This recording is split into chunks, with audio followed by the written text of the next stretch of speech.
कि 2026 में nuclear attack होने के चांसेस है, ये कितना सच है?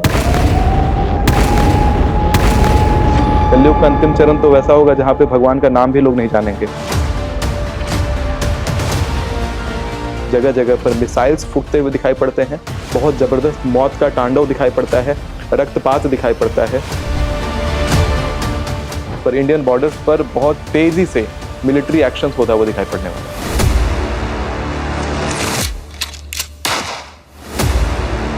क्या फिर से इंडिया और पाकिस्तान का वॉर का है इस साल? मुसलमान राष्ट्रों के अंदर युद्ध छिड़ेगा, वहां पर युद्ध भड़केगा, सेना की बहुत अफरा तफरी वहां पर दिखाई पड़ती है। One explosion after the other in Dubai. खamenei की मौत पर बदले का ऐलान हो गया ईरान से। दिल्ली के अंदर कोई उपद्रव मचने का योग है और दिल्ली के अंदर किसी प्रकार का हमला होने का भी योग दिखाई पड़ता है।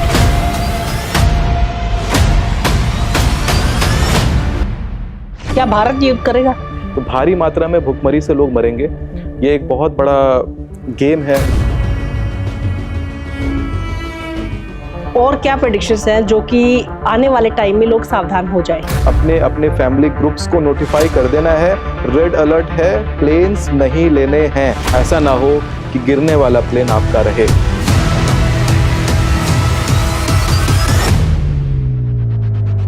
कि 2026 में लोग बहुत ज्यादा एक्सपोज होंगे। जय माता दी। अभी आपने रिसेंटली एक न्यूज़ देखी होगी जिसमें एक फ्लाइट क्रैश हुई थी और हमने महाराष्ट्र के डिप्टी सीएम को खो दिया। वो जो भविष्यवाणी थी वो की थी एस्ट्रोलॉजर सुमित आचार्य जी ने। आज हमारे पॉडकास्ट पे हमने उन्हीं को इनवाइट किया हुआ है, उनसे ही बात करेंगे। उन्होंने 1 साल पहले भविष्यवाणी कर दी थी जो कि बिल्कुल एग्जैक्ट पूरी हुई है। जो उन्होंने डेट दी थी 28 जनवरी, वो उस टाइम पर हुई है। इस साल और क्या क्या अच्छा होने वाला है, क्या क्या बुरा होने वाला है, क्या वॉर होंगे, किनसे सावधान रहना है, इन सब के बारे में हमने इस पॉडकास्ट में बात की है। तो स्टार्ट करते हैं इनके साथ ये पॉडकास्ट। Stay tuned. जय माता दी। भारत हिंदू राष्ट्र कब बनेगा? एक बड़ी भविष्यवाणी मैं करना चाहता हूं जनता के साथ।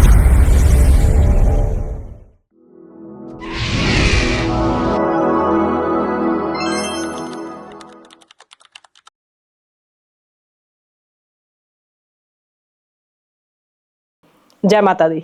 जय माता दी। हर हर महादेव। हर हर महादेव। आपने अभी अपना नाम लिया डिक्टेटर एस्ट्रोलॉजर, क्यों?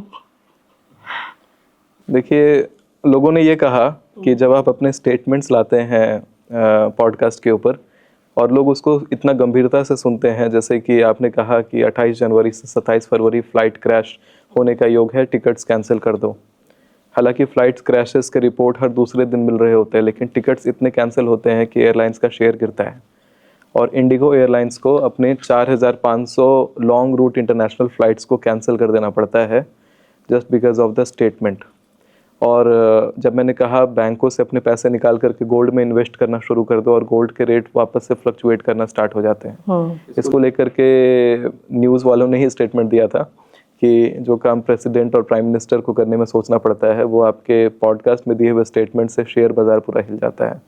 तो वहाँ से उन्होंने द डिक्टेटर एस्ट्रोलॉजर कॉइन कर दिया था। तो जैसे आप ये प्रेडिक्शंस करते हो, ये एक्यूरेट होती हैं? आपको लगता नहीं है अगर इन केस अगर नहीं हुआ देन? देखिए, मूल रूप से जो भविष्यवाणियाँ होती हैं वो ग्रहों की भाषा होती है। जब आप ग्रहों की स्टडी करते हैं, एनालिसिस करते हैं, तो वो चीज़ें निकल करके आती हैं। तो 95% भविष्यवाणियाँ तो एग्जैक्टली उसी डेट में उसी तरीके से होती हैं जैसे निकाली जाती हैं। लेकिन मेरा जो स्टाइल है काम करने का वो है कि मैं साल के शुरुआत में या साल के मध्य में एक न्यूज़पेपर प्रिंट करवाऊंगा और उस न्यूज़पेपर में अपनी 48 से 50 भविष्यवाणियाँ एक साथ डेट वाइज में लिख दूंगा। वो प्रिंटेड रहती हैं। अभी पिछले बार भी 10 जुलाई 2025 को मैंने न्यूज़पेपर प्रिंट करवाया था। उसमें 2026 की जनवरी के लिए भी भविष्यवाणियाँ थीं, उसमें भारत पाकिस्तान का युद्ध वाली भविष्यवाणियाँ थीं। उसमें ये सब डेट्स मेंशन थे कि 2026 शुरू होगा जनवरी के महीने में, 28 जनवरी से पहले पहले सुप्रीम कोर्ट बड़ा फैसला लाएगा, धार्मिक मुद्दे को लाएगा और उसके कारण लोग सड़कों पे उतरेंगे। और वही होता है। यूजीसी का कानून 13 जनवरी को निकलता है 2026 को। इस साल को मैंने विस्फोटक देखा था और विस्फोटक देखने के कारण मैंने बोला था कि पश्चिम में यानी अमेरिका में बहुत ज़बरदस्त उपद्रव और युद्ध मचने वाला है। वही होता है अकारण, कोई नहीं जानता था कि रातों रात अमेरिका वेनेजुएला के ऊपर हमला कर देगा और 3 जनवरी 2026 को अमेरिका ने वेनेजुएला के ऊपर हमला कर दिया। और ठीक 9 तारीख को जो मैंने कहा था उसी न्यूज़पेपर में 6-7 महीने पहले कि 28 जनवरी से पहले मिडिल ईस्ट में ज़बरदस्त गृह युद्ध शुरू होने वाला है। आप देखते हैं कि ईरान की करेंसी तक वहाँ कोलैप्स कर जाती है। तो इस तरह की एक्यूरेसी रहती है प्रेडिक्शंस में। और वही जब 28 जनवरी से 27 फरवरी फ़्लाइट क्रैश करने का मैंने योग बताया था, एग्जैक्ट 28 जनवरी वाले दिन एक प्लेन क्रैश होता है सुबह 8:30 बजे, जिसमें महाराष्ट्र के डिप्टी सीएम अजीत पवार जी बैठे रहते हैं और उस प्लेन क्रैश से उनकी निधन हो जाती है। वो प्लेन पूरब की दिशा में फ्लाई कर रही होती है और थोड़ा नॉर्थवर्ड अलाइन होते ही प्लेन गिर जाती है। आप अगर मेरी पुरानी भविष्यवाणी देखेंगे तो जैसा आपने कहा कि एक्यूरेसी और प्रेडिक्शन का एक्सटेंट, तो जब मैंने बोला कि ग्रहों का चाल आप एनालिसिस करते हैं तो जब 48-50 भविष्यवाणियाँ निकालता हूँ तो उसमें मैंने पहले निकाला जनवरी की शुरुआत में ही 6 जनवरी को मैंने पहली बार ये प्रेडिक्शन किया था। 28 जनवरी से 27 फरवरी 2026 के लिए 6 जनवरी 2025 में 1 साल पहले ये प्रेडिक्शन मैंने किया था एक पॉडकास्ट में। तो उस पॉडकास्ट में मैंने जब बताया था कि प्लेन क्रैश है तो उस समय जो दिशा देख रहा था मैं कि वो नॉर्थ ईस्ट में घटता हुआ मुझे दिखाई पड़ता था। जुलाई तक लगभग पॉडकास्ट में मैंने उसको नॉर्थ ईस्ट दिशा ही रखा, लेकिन जब वो डेट क्लोज़र आने लगा तो भविष्यवाणियों के ऊपर वापस से फिर रिफाइन करता हूँ, क्योंकि एक बार मैं अभी भी इस पॉडकास्ट में 2026 को लेके कई सारी भविष्यवाणियाँ करूँगा। अब जो लोग मेरे से जुड़े हुए हैं, जो मुझे रेगुलरली देखते हैं, तो चूंकि ग्रहों का एनालिसिस होगा तो हो सकता है उन चीज़ों को मैं आगे घटना होने से पहले रिफाइन ज़रूर कर दूंगा। क्या है कि जब मैंने देखा तो नॉर्थ ईस्टर्न एलिमेंट डैमेज था। दिसंबर के महीने में मैंने जब पॉडकास्ट किया था तो 28 जनवरी से 27 फरवरी वाले डेट का भविष्यवाणी मैंने कहा कि जब मैं कह रहा था नॉर्थ ईस्ट डायरेक्शन में होगा, वो नॉर्थ ईस्ट एरिया भारत का नहीं है, वो फ्लाइट जो है वो नॉर्थ ईस्टर्न अलाइंड फ्लाइट रहेगी जिसका घटनाग्रस्त होने का योग आता है। तो ये पॉडकास्ट उसमें है पड़ा हुआ। तो इस तरीके से भविष्यवाणियाँ रिफाइन भी होती हैं। तो मैं कोई इसमें दैव शक्ति का दावा नहीं कर रहा हूँ, ग्रहों की चाल की एनालिसिस का मैं दावा कर रहा हूँ, जिसको एक विशेष रूप से जब किया जाता है तो वो बहुत एक्यूरेसी से डेट वाइज चीज़ों को लेकर के आता है। तो आज तक क्यों नहीं हुए इतने एक्यूरेट? मतलब आज तक हम पहले जैसे युद्ध होते थे, सर्जिकल स्ट्राइक्स जैसे हुए हैं जी, तो पहले क्यों नहीं होते थे इतने एक्यूरेटी? क्यों, मतलब इतनी एक्यूरेसी पहले क्यों नहीं आती थी? देखिए मूल रूप से देखा जाए तो जब युद्ध होता है और इनफैक्ट अगर इसकी बात की जाए तो जैसे जैसे लोग मेरे से जुड़ रहे हैं, जैसे जैसे मेरी बातें लोगों तक पहुंच रही हैं, वैसे लोग अब मुझे जान रहे हैं कि हाँ इनके प्रेडिक्शंस अब आए हैं।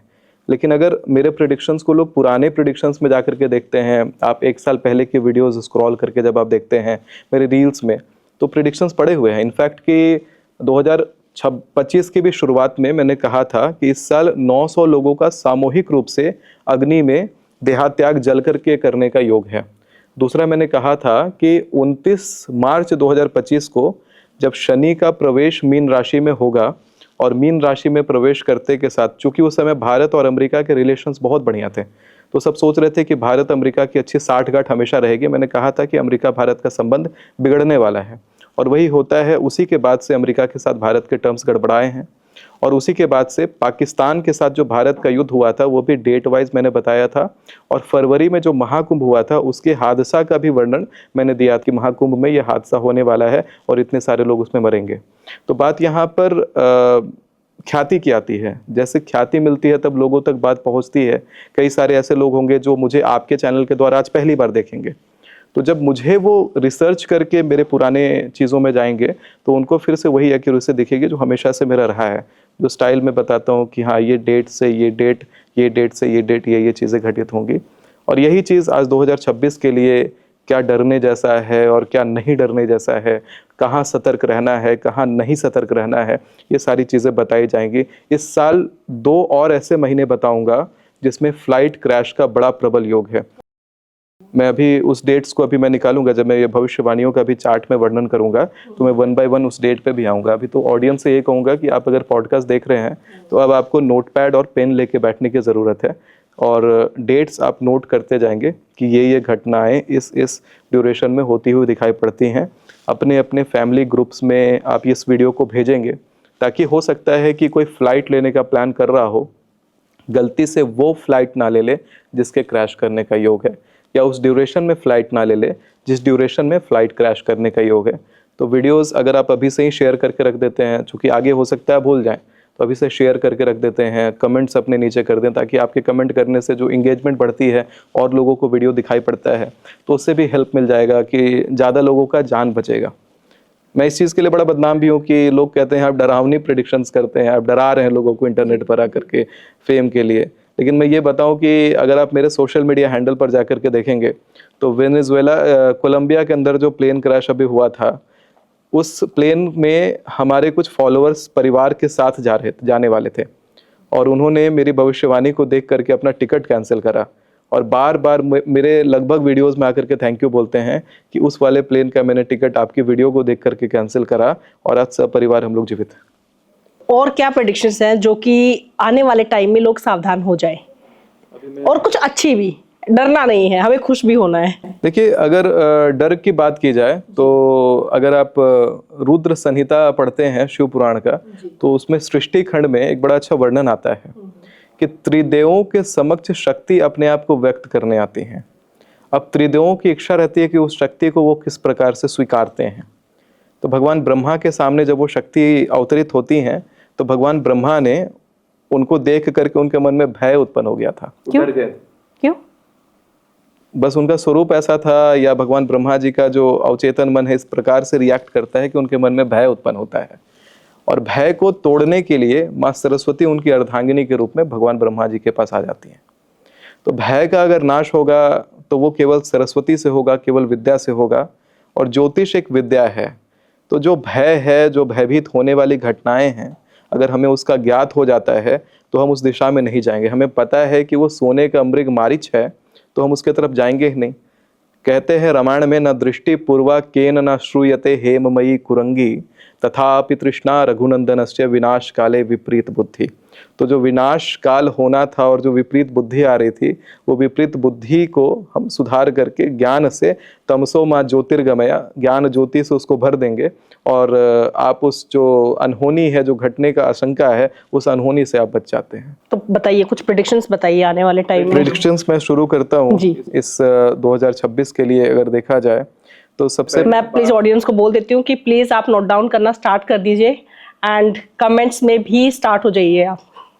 आपकी भी लाइफ में प्रॉब्लम्स चल रही हैं, आप भी कहीं ना कहीं भूत प्रेत बाधा से तकलीफ में हैं, पितृदोष है, या आपको समझ नहीं आ रहे हैं कि लाइफ के आप उस फेज में हैं जहां आपको क्लैरिटी नहीं मिल रही है, बिजनेस करें या जॉब करें, लव मैरिज या अरेंज मैरिज, आगे फ्यूचर क्या है, मोक्ष की राह पर चल भी रहे हैं कि नहीं, आपको अपने इष्ट देव के बारे में पता भी है, लाइफ का पर्पस क्या है, करने क्या आए हैं। इस धरती पर कभी भी कोई भी ऐसे ही जन्म नहीं लेता है, हर एक आत्मा का एक लक्ष्य होता है, कुछ करने वो आई है। इन सब की क्लैरिटी कहाँ मिलेगी? इन सब की क्लैरिटी आपको आकाशिक रीडिंग में मिल जाएगी, जहां आपके ही मास्टर्स, जहां आपके ही पूर्वज, जहां आपका ही इष्ट देव ये बताएगा कि आपको क्या करना चाहिए इस पूरी लाइफ में, आपका क्या पर्पस है, और पास्ट लाइफ में आप क्या करके आए थे।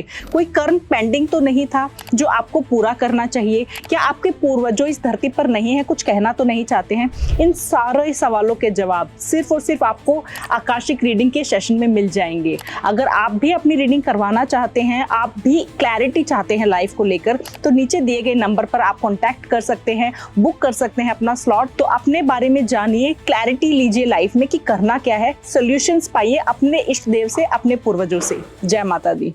ऐसे हालांकि देखा जाए तो ये जो वर्ष है 2026 जी, ये भी विस्फोटक वर्ष है और बड़ा विध्वंसकारी योग लेकर के ये आता है। इसमें कई सारी अमानवीय घटनाएं और अनवांछित घटनाएं घटते हुए दिखाई पड़ती हैं समय समय पर। शेयर मार्केट बहुत ज़्यादा वॉलेटाइल मुझे इस बार दिखाई पड़ता है। इसी वर्ष में कई सारे कंट्रीज युद्ध कर रहे होंगे, इसमें यूरोप के अंदर युद्ध दिखाई पड़ता है। क्या भारत युद्ध करेगा? भारत इस बार युद्ध में सीधा पार्टिसिपेट करता हुआ दिखाई नहीं पड़ता है, लेकिन भारत के अंदर बहुत सारे हमले होने का योग है, बहुत सारी आतंकी साजिशों का पर्दाफाश होने का योग है, बहुत सारी चीज़ें हैं जिसके ऊपर अभी हम डेट के साथ चर्चा करते हैं। तो 20 मार्च से 18 अप्रैल का ड्यूरेशन, 9 वर्ष 19 तारीख से शुरू हो रहा है। प्रेडिक्शन 20 मार्च से दे रहा हूँ 18 अप्रैल के बीच में भारत में राज्य सत्ता का परिवर्तित होने का योग है। कोई स्टेट गवर्नमेंट है जो कि अचानक से चेंज हो जाएगा, इस प्रकार का योग दिखाई पड़ता है। स्टेट गवर्नमेंट रिलेटेड न्यूज़ आएगा। इसी प्रकार जो ईस्टर्न साइड ऑफ इंडिया है, पूर्वी भारत है, वहाँ पे उपद्रव है, अग्नि तांडव का योग है। अग्नि तांडव यानी कि कुछ ब्लास्ट जैसा कुछ होने का योग है। अग्नि का तांडव यानी जैसे ब्लास्ट करता है वैसा कुछ दिखाई पड़ता है पूर्वी भारत में। क्या अटैक भी हो सकता है? ये बाहरी अटैक नहीं है, अंदर का ही। इंटरनल प्रोटेस्टर्स के द्वारा किया हुआ कोई घटना है जो दिखाई पड़ता है। कोई उपद्रवकारी है जो इंटरनली हमारे देश के ही लोगों के द्वारा किया हुआ रहेगा। एक्सटर्नल चीजें हैं जो आगे आने वाले महीने में दिखाई पड़ेंगी। इसी बीच में जो मिडिल ईस्ट का उत्पात है अभी शांत होता हुआ दिखाई पड़ रहा है फरवरी के महीने में, लेकिन ये उत्पात वापस 20 मार्च से 18 अप्रैल के बीच में गति पकड़ेगा और सोना का रेट जो अभी डाउन होता जा रहा था वो फिर से 20 मार्च से 18 अप्रैल में गति पकड़ेगा। यानी कि सोना में इन्वेस्टमेंट करने का जिन लोगों ने सोचा होगा वो इन्वेस्टमेंट करने का जो प्रोग्राम है वो अभी कर लीजिए, क्योंकि 20 मार्च से 18 अप्रैल के बीच में सोना हाइक करेगा। उस समय फिर आपको वापस पीछे मुड़ के देखने का मौका नहीं मिलेगा। सोना और चांदी दोनों आपको प्रॉफिट देगा। लेकिन शेयर मार्केट वालों के लिए अगर आपने अभी शेयर खरीदा है तो 18 अप्रैल तक आप होल्ड कर सकते हैं मैक्सिमम। 18 अप्रैल से पहले एग्जिट कर जाना है, उसके बाद आप मुक्की खाएंगे, यानी कि उसके बाद लॉस होने लग जाएगा आपको शेयर में।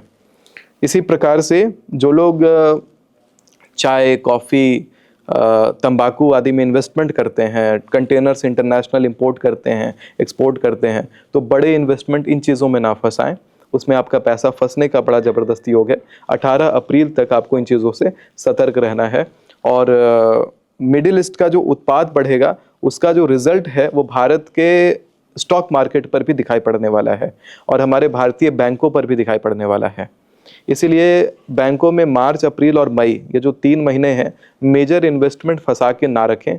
मेजर पैसे बैंकों से विड्रॉ कर लें और गोल्ड और सिल्वर में आप इन्वेस्ट कर लें, क्योंकि गोल्ड और सिल्वर गॉड्स करेंसी होती है।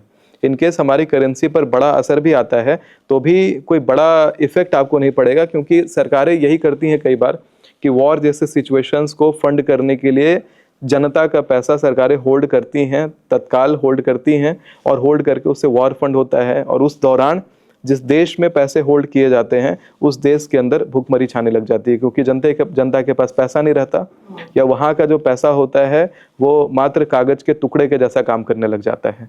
इसलिए गोल्ड और सिल्वर अगर आपके पास होगा तो वही आपके जीवन को आगे समझिए बचा सकता है या चला सकता है। गोल्ड और सिल्वर जो अभी चल रहा है, इसका जो ट्रेंड चल रहा है, उसके पीछे एक बहुत बड़ा गेम सा मुझे दिखाई पड़ता है, एक बहुत बड़ी साजिश दिखाई पड़ती है। ये जियोपॉलिटिकल साजिश के जैसा है कि जनता के सारे गोल्ड और सिल्वर रिजर्व को निकालो और सरकार के मेन स्ट्रीम में लेकर के आओ, और जो भी इंटरनेशनल पॉलिटिक्स है जहाँ जैसे फंड करना है वैसे फंड करो, लेकिन जनता वहाँ पे पावरलेस हो रही है। अब ये नोटिस करना कि अगर सरकार का दिया हुआ पैसा जनता के हाथ में है केवल और गोल्ड और सिल्वर है नहीं, तो भारत की इकोनॉमी या किसी भी कंट्री की इकोनॉमी जिस भी एक्सटेंट को पहुंचेगी या जिस भी स्तर तक पहुंचेगी वो इकोनॉमी पे ही जनता को डिपेंड रहना पड़ेगा। अगर कागज का जो नोट है, अगर 100 रुपये का नोट 1 रुपये के बराबर होता है तो जनता को वही 1 रुपया मान के चलना पड़ेगा, क्योंकि गोल्ड और सिल्वर तो है नहीं। हुआ क्या कि अचानक से गोल्ड और सिल्वर के प्राइसेस को बहुत हाइक करवा दिया गया। लोगों ने सोचा कि इतना ज़्यादा बढ़ रहा है तो इसको थोड़ा और होल्ड करते हैं। लोगों ने दबा करके जितना उनके पास पैसा था उन्होंने गोल्ड खरीदा, सिल्वर खरीदा, अपने घरों में रखा, और जैसे ही प्राइस बिल्कुल डाउन आने लग गया, लोग बेचैन होकर के अपना पुराना जो खजाना भी था गोल्ड और सिल्वर का, लोगों ने अपने खजाने से निकाल करके बेच दिया, सरकार में वापस पहुंचा दिया, सिस्टम में आ गया। तो लोगों के पास अपना गोल्ड और सिल्वर का जो पावर है वो खत्म हो गया। जो आया घूम करके वो नेशनल करेंसीज आई जिस नेशन में, ये वर्ल्ड वाइड हुआ है, ये केवल भारत में नहीं, ये वर्ल्ड वाइड ये वाला जो गेम है उसको खेला गया है, लोगों को कमज़ोर कर दिया गया है और गोल्ड और सिल्वर जो है केवल सत्ता के पास आ गया है, तो लोगों ने बेचा। अब कल को जब करेंसी कोलैप्स होता है तो लोगों के पास सोना चांदी है नहीं, नोट्स है केवल, और नोट्स जिस भी कंट्री का करेंसी कोलैप्स होगा वहाँ की जनता भुखमरी से मरेगी। तो भारी मात्रा में भुखमरी से लोग मरेंगे। ये एक बहुत बड़ा गेम है जिसको खेला गया है जनता के ऊपर और ज़्यादा कंट्रोल पाने के लिए। तो वही मैं कहता हूँ जनता को कि अगर अपना हित चाहते हैं तो आज भी आप गोल्ड और सिल्वर को बाय करके अपने पास रखिए। कल को बैंकों में भी क्राइसिस आने का, ये मार्च अप्रैल और मई का जो महीना है बैंक में बड़ा क्राइसिस आने का योग है, उस क्राइसिस से भी अगर आप निकलना चाहते हैं तो बैंकों में मोटा पैसा ना रखें, थोड़ा मोड़ा यूपीआई खर्चा के लिए और घर खर्चा के लिए जो पैसे रहते हैं उतना पैसा रखें, बाकी मोटा पैसा आप गोल्ड और सिल्वर में ही इन्वेस्ट करके रखें। वो पैसा ज़मीन में भी इन्वेस्ट करने नहीं कह रहा हूँ, क्योंकि जब इस तरह की जियोपॉलिटिकल इम्बैलेंसेस आती हैं तो वहाँ पर ज़मीन की कीमतों का कोई मतलब नहीं रह जाता। वहाँ पर ज़मीन सेल आउट या ज़मीन की खरीद बिक्री नहीं होती, वहाँ पर जो होता है वो केवल गोल्ड और सिल्वर आपका काम आता है। तो यानी कि जमीन में भी इन्वेस्ट करना ठीक नहीं है 20 साल? बड़ा इन्वेस्टमेंट तो इस प्रकार से करना ठीक नहीं है। आपको रहने के लिए या कोई बिजनेस के लिए कर रहे हैं वो करिए, लेकिन अगर आप ये कहते हैं जियोपॉलिटिकल पावर या जियोपॉलिटिकली सर्वाइवल चाहते हैं, वर्ल्ड वॉर अगर होता है उसमें सर्वाइवल चाहते हैं, तो गोल्ड और सिल्वर का रिजर्व आपके पास होना चाहिए। बाबा वेंका को आप जानते हैं? जी हाँ, मैंने सुना उनका नाम। तो उनकी काफ़ी प्रेडिक्शंस हमेशा वायरल रही हैं, बहुत एक्यूरेट भी होती हैं। मैं कल ही उनके बारे में देख रही थी कि उनकी 87% जो भी प्रेडिक्शंस हैं वो सही हुई हैं। तो उन्होंने जैसे कहा था कि 2026 में न्यूक्लियर अटैक होने के चांसेस है, ये कितना सच है? देखिए 2026 में भले ही योग ये विस्फोटक है, लेकिन परमाणु अटैक होता हुआ नहीं दिखाई पड़ता है। विस्फोटक योग का मतलब एक तो कारण ये भी बनता है कि कन्या लग्न का ये साल है और बृहस्पति जो 2083 संवत चलेगा तो उसमें उसके राजा बृहस्पति रहने वाले हैं, और बृहस्पति और कन्या का संबंध बढ़िया नहीं होता, विरोधाभासी संबंध होता है। न्यूमरोलॉजिकली मंगल के साल से ही कन्या ट्रांसेंड हुआ है। ये दोनों का जो मिश्रण होता है वो भी विस्फोटक प्रवृत्ति का होता है, और यही विस्फोट हमें जनवरी 1 से ही देखनी शुरू हो गई है। 3 जनवरी को पहला हमें अमेरिका में दिखाई पड़ता है, फिर बार बार यही तरीके का विस्फोट दिखाई पड़ता है। यही होलिका की रात को जब चंद्र ग्रहण लगने वाला है, उस चंद्र ग्रहण में चंद्रमा बिल्कुल लाल रंग का दिखाई पड़ेगा, यानी ब्लड मून आने वाला है। और जो सूर्य ग्रहण लगेगा, सूर्य ग्रहण इस बार अग्नि पंचक में लग रहा है, यानी कि 5 सूर्य ग्रहण एक साथ लगने का फल मिलने वाला है पूरी पृथ्वी पर। सूर्य ग्रहण और चंद्र ग्रहण के बीच की परस्पर दूरी बहुत कम है, 15 दिन से कम दूरी है। महाभारत के भीष्म पर्व में वर्णन आता है कि जब 2 ग्रहण इस प्रकार से लग रहे हो, सूर्य ग्रहण और चंद्र ग्रहण इतना कम दूरी पर लग रहे हों, तो वो बहुत ही विध्वंसक योग लेकर के आता है। पूरी सृष्टि के लिए बड़ा खतरा होता है, मानव जाति के लिए खतरा होता है, और बहुत ही जबरदस्त युद्ध होता है। जैसा महाभारत हुआ था तो उसमें दुनिया की आधी आबादी साफ हो गई थी। तो इस प्रकार से कह सकते हैं कि हाँ, दुनिया की आधी आबादी को खतरा तो है, लेकिन आगामी वर्षों में है। 2026 में किसी प्रकार का परमाणु हमला होता हुआ दिखाई नहीं पड़ता है, लेकिन जगह जगह पर विस्फोट, जगह जगह पर मिसाइल्स फूटते हुए दिखाई पड़ते हैं, बहुत जबरदस्त मौत का तांडव दिखाई पड़ता है, रक्तपात दिखाई पड़ता है। हालांकि भारत इस चीज़ से परे है थोड़ा। यूरोप में ये चीज़ बहुत ज़्यादा एक्टिवेट होती हुई दिखाई पड़ती है। यूरोप के अंदर गृह युद्ध, सिविल वॉर का योग है, इंटरनेशनल वॉर का योग है, यानी कि यूरोपियन कंट्रीज आपस में टकरा रही होंगी। मैंने इसका डेट निकाल के रखा है, 13 अगस्त से 11 सितंबर के बीच में यूरोप के अंदर गृह युद्ध शुरू होगा। यूरोप के अंदर मल्टीपल यूरोपियन कंट्रीज आपस में टकराएंगी, वहाँ मिसाइल्स, वहाँ बंदूकें चलेंगी, वहाँ तोपें चलेंगी, वहाँ पर जगह जगह विस्फोट होता हुआ दिखाई पड़ता है। काफ़ी सारे लोगों के जान को इसमें क्षति है, और उसी बीच में शेयर मार्केट बहुत ज़बरदस्त तरीके से नीचे जा रहा होगा, बैंकों को बहुत नुकसान होगा। जम्मू, उत्तराखंड, हिमाचल का जो क्षेत्र भारत में है, वहाँ पर बादल फटने का योग 13 अगस्त 2026 से 11 सितंबर 2026 के बीच में दिखाई पड़ता है। शेयर मार्केट जो इस ड्यूरेशन में नीचे जाना स्टार्ट होगा, ये 10 अक्टूबर तक और भी ज़्यादा नीचे गिर जाएगा।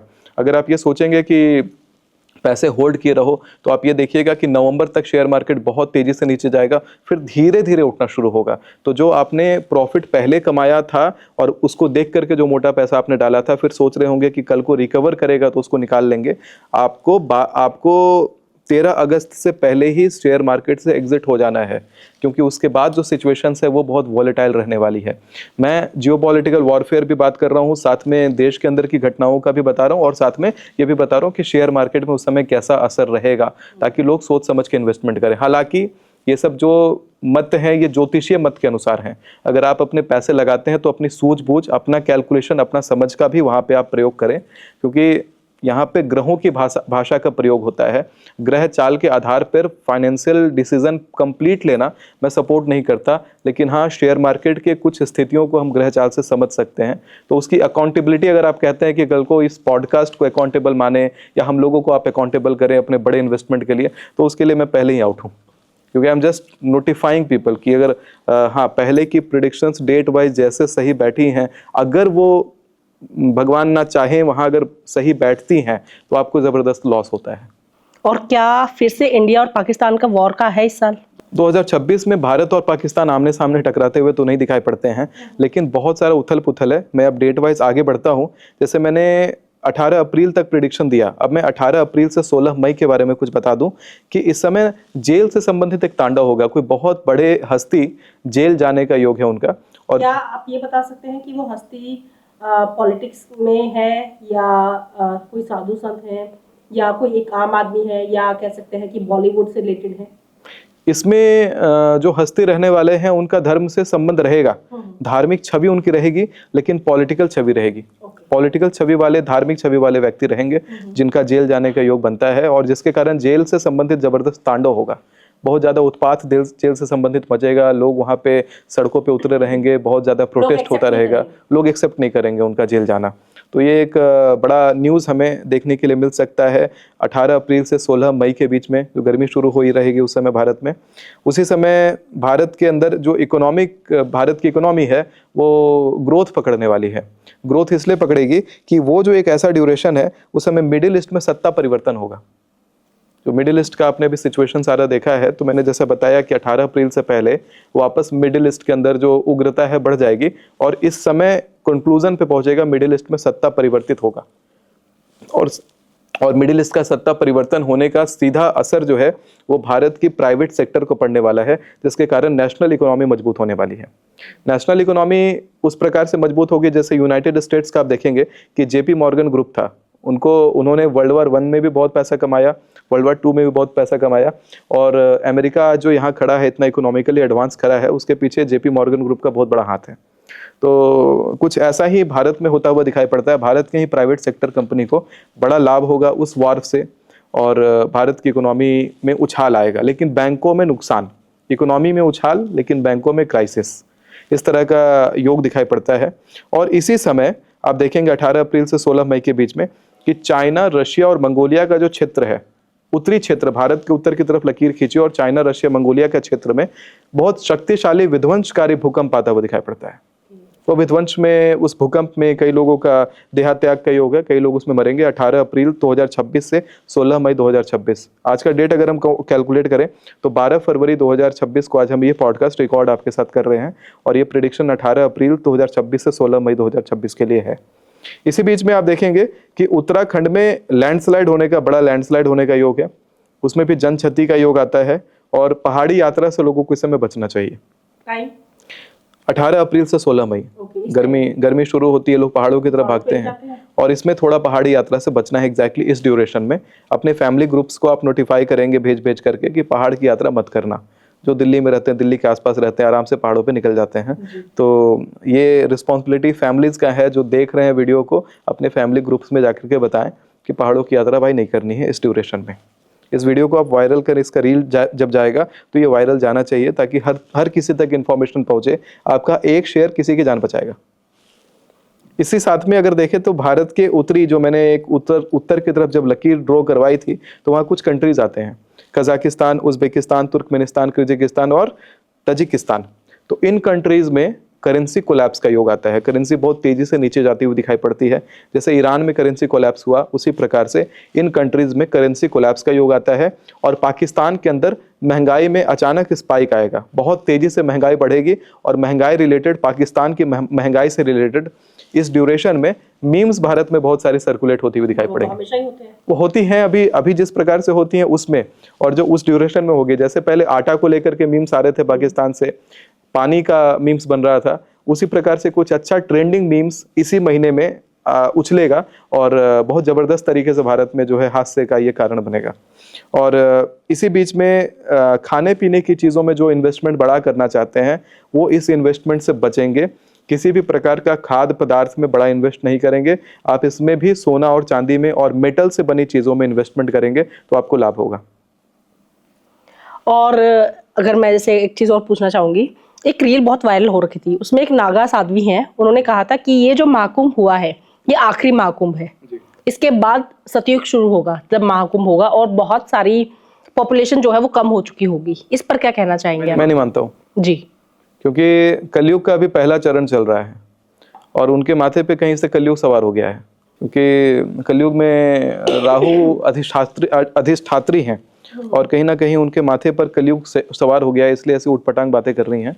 कलयुग के अभी तो 5000 वर्ष ही हुए हैं और अभी भी धर्म विद्यमान है। कलयुग का अंतिम चरण तो वैसा होगा जहाँ पे भगवान का नाम भी लोग नहीं जानेंगे और कुछ खास तबके के लोग होंगे जो उस चीज़ को बचा के रखेंगे जहाँ पर हरि कीर्तन और भगवान का नाम कम से कम लोग जान रहे होंगे।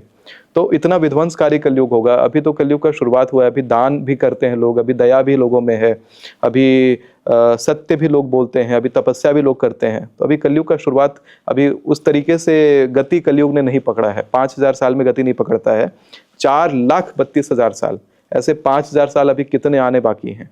तो इतना बड़ा यह कलयुग है। 8,64,000 वर्ष का जैसे द्वापर था, 17 लाख कुछ हजार वर्ष का जैसे त्रेता था। तो इसी प्रकार से कलयुग का तो अभी बिल्कुल छोटा सा चरण शुरू हुआ है, पहला चरण है ये। तो अभी बहुत बड़ा कलयुग है। ये सब जो लोग ऐसी बातें कहते हैं कि 20 साल में 10 साल में सतयुग शुरू हो जाएगा, ये सब उठपटांग और बिना सर पैर वाली बातें हैं, क्योंकि आप पुराण से बाहर बात कर रहे हैं। और जब आप ये शरीर छोड़ेंगे, शरीर छोड़ने के बाद जब आपको जो भी शरीर उसमें प्राप्त होगा, चाहे दिव्य हो चाहे सूक्ष्म शरीर हो, उस शरीर से आप देख पाएंगे कि अपने सभी जन्मों को आप देखेंगे। तो ये जो पुराणों में जो ये डेट्स लिखे गए हैं, ये डेट्स को लोगों ने शरीर में रहते हुए नहीं लिखा है, ये डेट्स को शरीर से बाहर निकल करके लिखा गया है। तो शरीर के अंदर जो आप जो देख रहे हैं वो माया है। अभी जैसे 2027 में यूपी में चुनाव होने वाले हैं, तो इसमें क्या योगी जी फिर से सीएम बनेंगे? डेफिनेटली बनेंगे। देखिए, योगी जी का योग सीएम बनने का दोबारा कमजोर हो गया है, लेकिन उनके लिए क्रियाएं शुरू हो गई हैं जहां पे दोबारा उनको सीएम की गद्दी मिल जाएगी। हारते हारते जीतेंगे। और इसी प्रकार से देखिए, बंगाल के अंदर, पश्चिम बंगाल में भी चुनाव होने वाला है। वहां पर ग्राउंड रिपोर्ट देखिएगा तो वहां पर बीजेपी की सरकार बनती हुई दिखाई पड़ती है ग्राउंड रिपोर्ट से। लेकिन ममता बनर्जी की सरकार वहां पे पुनः आ जाएगी, पुनः ममता बनर्जी वहां के सीएम बन जाएंगी। हारते हारते जीतेंगी। कोई बहुत खास व्यक्ति थे उनके ही शासन से, हमारे पास आए, बातचीत हुई और बड़ा स्नेह भाव से, बड़ा प्रेम भाव से कुछ चीज़ों का उन्होंने आग्रह करा था।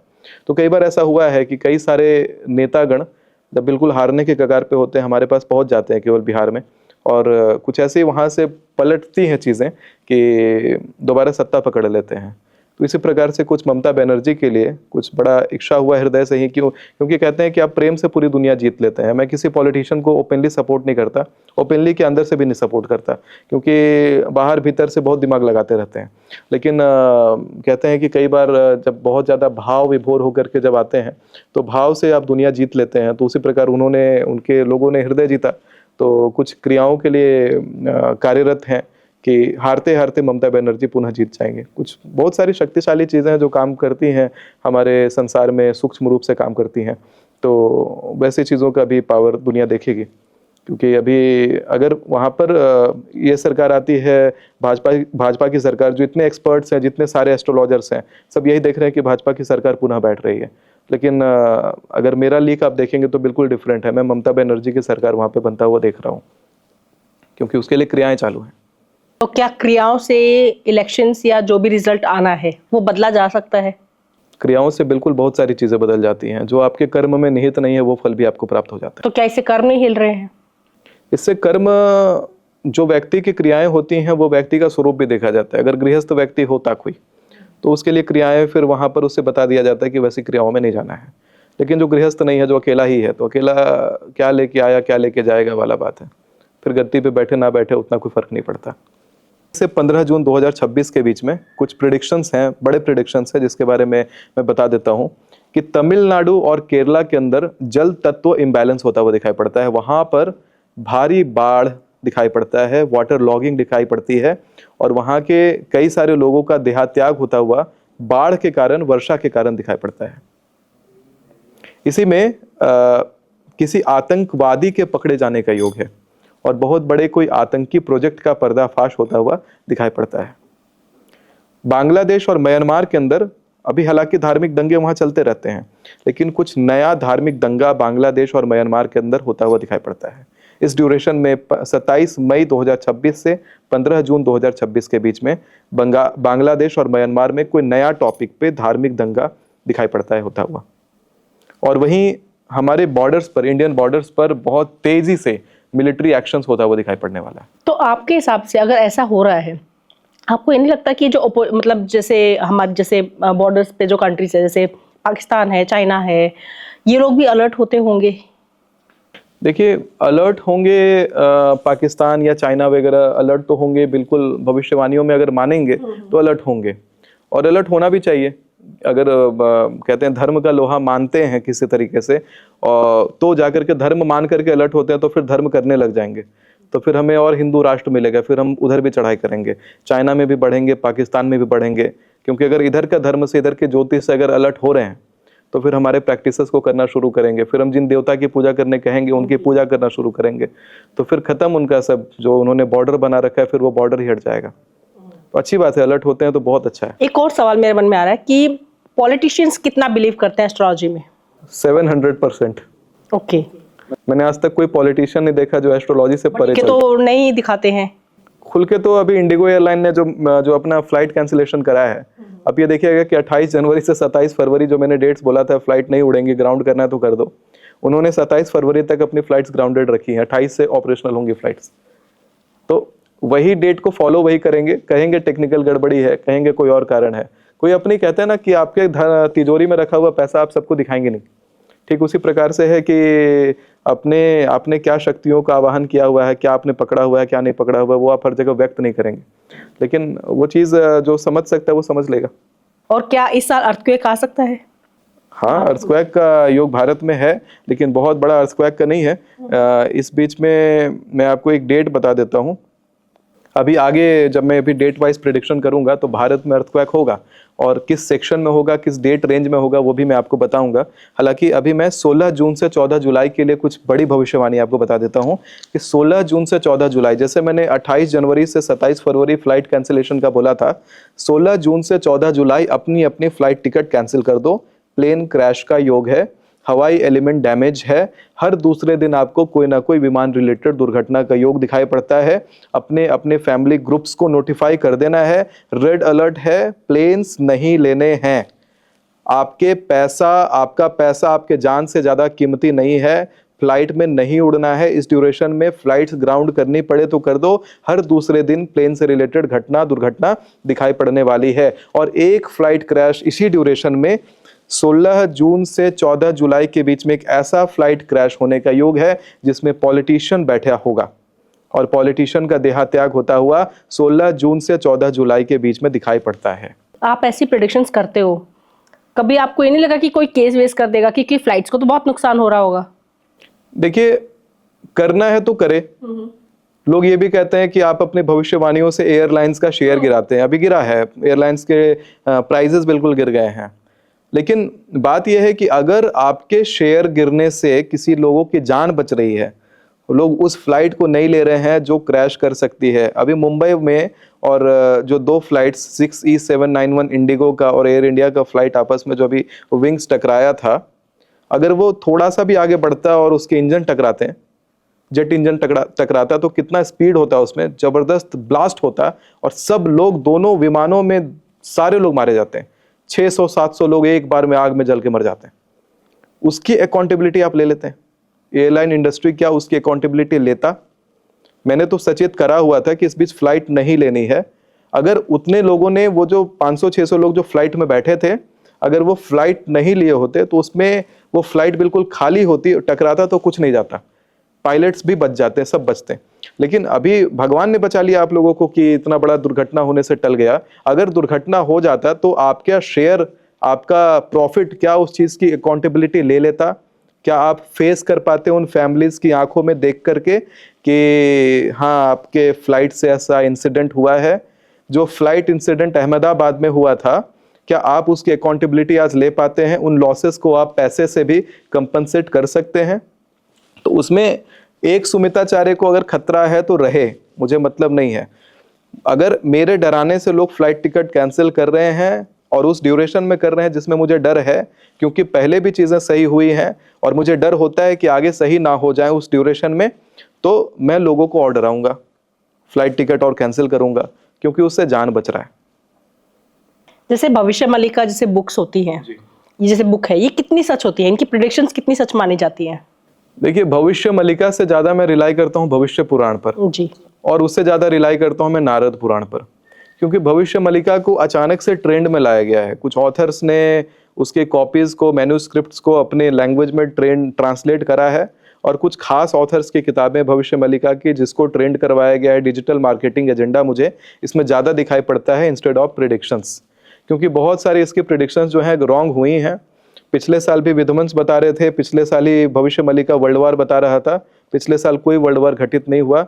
2026 में वर्ल्ड वार बताता है, लेकिन वर्ल्ड वार 2026 में नहीं घटित होता है। इंटरनेशनल युद्ध बहुत सारे घटित होते हैं, जियो पॉलिटिकल इम्बैलेंसेस घटित होता है, जिसका ड्यूरेशन मैं बताऊंगा अभी। इसके आधार पे आपको कोई ऐसा भविष्य मलिकाया या कोई ऐसा किताब लिखना हो तो आप लिख दीजिएगा। मेरे प्रेडिक्शंस के ऊपर मुझे कोई उससे दिक्कत नहीं है, या सुमिताचार्य भविष्यवाणियां लिखना हो तो लिख दीजिएगा। एक बड़ी भविष्यवाणी मैं करना चाहता हूं जनता के सामने कि 16 जून से 14 जुलाई 2026 के बीच में किसी बहुत बड़े पॉलिटिशियन का अनुवांछित रूप से असैसिनेशन जैसा योग है। जैसे इंदिरा गांधी, राजीव गांधी वाला घटना घटा था, उस प्रकार से असैसिनेशन का योग दिखाई पड़ता है। राज्य सत्ता में हत्या का योग दिखाई पड़ता है, चंद्र दर्शन मुहूर्त के हिसाब से। पंचांग भी ये बात कहता है, मेरी कैलकुलेशंस भी ऐसा ही कह रही हैं, और चंद्र दर्शन मुहूर्त आदि भी यही बात कह रहा है कि इस समय ऐसा कुछ घटना घटने का योग है भारत के अंदर। क्या आप जगह भी बता सकते हैं कि इस जगह में आने वाले समय में या सेंटर मिनिस्टर या स्टेट? मैं आने वाले समय में जगह पर भी इसकी गणना करूंगा, क्योंकि जब अभी तो मैंने ओवरव्यू निकाला है सारी भविष्यवाणियों का कि क्या क्या होगा, लेकिन इतना मैं जरूर बता सकता हूं कि जब ये घटना घटेगी बहुत बड़ा उपद्रव और बवाल मचेगा। काफी सारे लोग सड़कों पे दिखाई पड़ेंगे, जगह जगह दंगे और तोड़फोड़ दिखाई पड़ने वाला है। इसका मतलब यानी कि जिन साथ ये होगा वो लोगों के बहुत करीब है। कुछ सेंट्रल पोजीशन वाला रोल मुझे दिखाई पड़ता है, कोई बड़ा पोजीशन दिखाई पड़ता है। अब वो सेंट्रल मिनिस्ट्री के अंदर होगा, क्योंकि मैं डेमोक्रेटिक स्ट्रक्चर को, मैं ना सिविक्स में ज़्यादा मैंने वो करा हुआ है स्टडी कि क्या है उसमें स्ट्रक्चर कैसा है सरकार का। अब वो सेंट्रल लेवल के ही होंगे, क्योंकि पूरे देश में उनका बहुत ख्याति वाले होंगे, तभी इतना बड़ा दंगा और इतना बड़ा जो कहते हैं उपद्रव मचेगा उनके असैसिनेशन होने से। असैसिनेशन ऐसे लोगों का होता है जो बहुत बड़ा सेंट्रल रोल रख करके चलते हैं, बहुत बड़ा सेंट्रल पोजीशन लेकर के चलते हैं। तो इस तरह का योग है। अब इस पे सतर्क हो जाएं लोग तो अच्छा रहता है।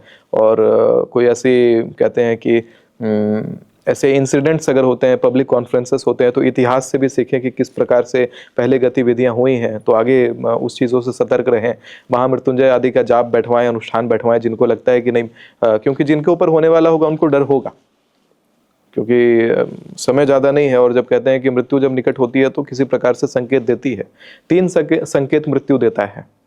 6 महीने के भीतर बार बार एक्सीडेंट करवाएगा, 6 महीने के भीतर बार बार मरने जैसा बीमार कर देगा और फिर बचा लेगा। तो तुरंत इंसिडेंट्स होते हैं। ये इंसिडेंट्स अगर आपके जीवन में घट रहा होगा, आप अगर इस चीज से बिलोंग कर रहे हैं, पॉलिटिक्स आदि से बिलोंग कर रहे हैं, तो संकेत आपको मिल रहा होगा। यथाशीघ्र महामृत्युंजय बैठवाइए। महामृत्युंजय फिर आयु की रक्षा कर देता है। तो जिनको डर है महामृत्युंजय, मैंने निवारण भी बोला, मैंने केवल ये नहीं बोला कि घटना ही है, वहाँ निवारण भी है। तो जिनको डर है निवारण भी करवाइएगा महामृत्युंजय का। 1.25 लाख जाप बढ़िया शिववास मुहूर्त देख करके करवा लें। अच्छे योग ब्राह्मणों से करवाएं, वेद पाठी ब्राह्मणों से करवाएं, तो बहुत ही अच्छा रहेगा। इसी बीच अगर आगे के डेट्स में अगर हम आते हैं तो मिडिल ईस्ट में जो सत्ता पहले परिवर्तित हुई थी, फिर से 16 जून से 14 जुलाई के बीच में दोबारा से सत्ता पलट मिडिल ईस्ट में होगा। और वहीं 15 जुलाई से 12 अगस्त के डेट का अगर देखा जाए तो महाराष्ट्र के अंदर इस बार जनता का हिंसा दिखाई पड़ता है। लोगों के बीच हिंसक गतिविधि होती हुई दिखाई पड़ती है सौराष्ट्र में, महाराष्ट्र में, और नॉर्थ ईस्ट जो एरिया है वहां पर, और बंगाल का जो क्षेत्र आता है वहां पर भी तोड़फोड़ और दंगा होता हुआ दिखाई पड़ता है। इसी 15 क्या ये इलेक्शन से रिलेटेड होगा या वैसे? इसमें इलेक्शन का संबंध है या नहीं है ये रिफाइनमेंट का विषय है, लेकिन महाराष्ट्र के अंदर जो संबंध होगा वो धार्मिक होगा। उसमें धर्म का डायरेक्ट हस्तक्षेप होगा। और इंटरनेशनल रिलेशंस 15 जुलाई से 12 अगस्त के बीच में भारत के इंटरनेशनल रिलेशंस खराब होते हुए दिखाई पड़ते हैं। मैं भारत सरकार से ये निवेदन करना चाहता हूँ, पॉडकास्ट अगर वो देखते हैं, कि उस समय जो इंटरनेशनल बायलैटरल टॉक्स होते हैं उनको ना रखाया जाए। अगर किसी प्रकार की आप विदेश नीति को लेकर के आते हैं उस समय, या कोई बायलैटरल टॉक्स करते हैं उस समय, तो उसका प्रभाव आपके ऊपर नकारात्मक पड़ेगा। जो पॉलिटिशियन इसमें इन्वॉल्व होंगे डायरेक्टली या इनडायरेक्टली, उनके पॉलिटिकल करियर पर भी इफेक्ट आएगा और भारत के इंटरनेशनल संबंध खराब हो जाएंगे। और वो जो संबंध खराब होंगे उसका सीधा इम्पैक्ट हमारी इकोनॉमी पे आएगा। तो उस ड्यूरेशन में मात्र 12 अगस्त तक का मैंने ड्यूरेशन बताया है। 15 जुलाई से 12 अगस्त तक आपको विराम देना है, जितने टॉक्स हैं उसको आपको एक्सटेंड करना है, पोस्टपोन करने के ऊपर काम करना है, क्योंकि संबंध खराब हो जाएगा। वो टॉक्स के कोई कॉन्क्रीट रिजल्ट नहीं आएंगे। वो टॉक्स किस प्रकार के होते हैं जनता के लिए मैं अगर बताऊं तो, जैसे अभी हमने डिसीजन लिया या जैसे अभी नोटिफिकेशन आया कि रशिया से तेल लेने वाले थे लेकिन यूनाइटेड स्टेट्स से लेंगे, रशिया से तेल बाय नहीं करेंगे, तो ऐसे डिसीजंस लेने का असर क्या पड़ा कि रशिया से हमारे संबंध खराब हो गए। तो इस तरह के डिसीजंस अगर कोई लेने जा रहे हैं तो इस ड्यूरेशन में ना लें, नहीं तो बहुत बड़ा इम्पैक्ट भारत के अंदर पड़ेगा और नकारात्मक इम्पैक्ट पड़ने वाला है। उससे फायदा नहीं होगा, बहुत जबरदस्त नुकसान होने वाला है। इसी बीच में दिल्ली के अंदर कोई उपद्रव मचने का योग है और दिल्ली के अंदर किसी प्रकार का हमला होने का भी योग दिखाई पड़ता है। कोई गतिविधि ऐसे दिखाई पड़ती है जो आतंकी संबंधित गतिविधि का योग इसमें दिखाई पड़ता है। आतंकवादी पकड़े जाने का भी योग दिखाई पड़ता है। बहुत बड़ी आतंकी साजिश का योग इस समय दिखाई पड़ता है जिसका पर्दाफाश होगा। इस समय कहते हैं कि दिल्ली के अंदर लोग अगर लॉकडाउन के जैसा रहना भी शुरू कर दे तो वो भी उचित है। पब्लिक प्लेसेस पे ज्यादा ना जाएं, मॉल्स में ज्यादा ना जाएं, सिनेमा घरों में ज्यादा ना जाएं। इस ड्यूरेशन में थोड़ा जाने से बचें। जो परिवार के आपके लोग दिल्ली में रहते हैं, दिल्ली के आसपास रहते हैं, उनको इस बात के लिए सूचित करें। अगर आप भविष्यवाणियों में मानते हैं तो इस बात के लिए सूचित अवश्य करें कि भविष्यवाणी के अनुसार इस प्रकार से आपको पब्लिक प्लेसेस पे जाना ज़्यादा अवॉइड करना चाहिए। जहाँ पे लोगों की भीड़ ज़्यादा लगती है वहाँ पर थोड़ा सा ज़्यादा समय व्यतीत करना अवॉइड करना चाहिए। जितना हो अपने काम से मतलब रखें, घर से ऑफिस जाएँ, ऑफिस से घर आएँ, बस इतने तक मतलब रखें। बहुत ही ज़्यादा लीजर टाइम पब्लिक प्लेसेस में स्पेंड करने से बचना चाहिए। कुछ अनुवांछित घटने का बहुत ज़्यादा योग इस समय बनता है। भारत का केंद्र जो है बहुत ही डैमेज्ड एलिमेंट के अंदर आ रहा है, जिसके कारण ये चीज़ें जो है दिखाई पड़ने वाली हैं। वही अग्नि पंचक जो योग में सूर्य ग्रहण था वो केंद्र पर प्रभाव इस ड्यूरेशन में दिखाएगा। तो जैसे सूर्य का साल है तो इससे फायदा नहीं है, सिर्फ नुकसान है। देखिए, सूर्य का साल अवश्य है न्यूमरोलॉजी के हिसाब से। इस साल के जो राजा हैं, जो साल हम लोग मानते हैं विशेष जिसका महत्व है वो है संवत। 2083 संवत का जो महत्व है उसके राजा बृहस्पति देव हैं। और जो साल का लग्न है 2026 जो हम लेके चलते हैं उस साल का लग्न कन्या है। तो बृहस्पति और कन्या का संबंध गड़बड़ है। और जिस साल से होके आया था न्यूमरोलॉजिकली वो मंगल का वर्ष था। और ठीक उसके बाद कन्या यानी बुध और शुक्र का होरा का आना, मंगल के बाद बुध और शुक्र का होरा आना नकारात्मक इफेक्ट लाता है, विस्फोटक इफेक्ट लाता है। और यही यहाँ पर जो संबंध है 2026 के शुरुआत जनवरी से ही बहुत ज़्यादा विस्फोट हमें हर जगह दिखाई पड़ता है। और विस्फोट में बहुत ही की पर्सनैलिटीज़ का देहात्याग होता हुआ दिखाई पड़ता है। इसीलिए ये वर्ष जो है वो गड़बड़ रिजल्ट लेकर के आता है। लेकिन वहीं धनु राशि वाले लोगों के लिए, धनु लग्न वाले के लिए, मीन राशि, मीन लग्न, कर्क राशि, कर्क लग्न और मेष राशि, मेष लग्न वाले लोगों के लिए बड़ा अच्छा साल रहने वाला है। लेकिन जब बात करें मकर की, बात करें वृषभ की, इनके लिए साल अच्छा नहीं है। बात करें वृश्चिक की, उनके लिए साल अच्छा नहीं रहने वाला है।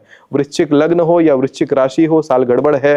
कर्क लग्न हो या कर्क राशि हो, साल गड़बड़ है। आपका वृषभ लग्न हो, वृषभ राशि हो, साल गड़बड़ है। बड़े डिसीजंस नहीं लेनी है, आपको रिस्की स्टेप्स नहीं लेना है। बहुत सारे लोग इसमें एक्सपोज होंगे। आपने देखा कि इस बार एप्स्टीन फाइल्स में कितने राजनेता एक्सपोज हो रहे हैं। इसकी प्रिडिक्शन भी मैंने पहले करी हुई थी कि ये साल एक्सपोज करने वाला है। आप अगर मेरे राशिफल का रिपोर्ट देखते हैं तो दिसंबर में मैंने ये रिपोर्ट पब्लिश किया हुआ था कि 2026 में लोग बहुत ज्यादा एक्सपोज होंगे। फेमस पर्सनैलिटीज एक्सपोज होती हुई दिखाई पड़ती हैं। इसके पीछे का भी कारण यही है कि जिन लोगों का बुध तत्व कुंडली में गड़बड़ है उनके लिए एक्सपोज होने का योग दिखाई पड़ता है। जिनका मंगल तत्व गड़बड़ है उनके लिए एक्सपोज होने का योग दिखाई पड़ता है 2026 में।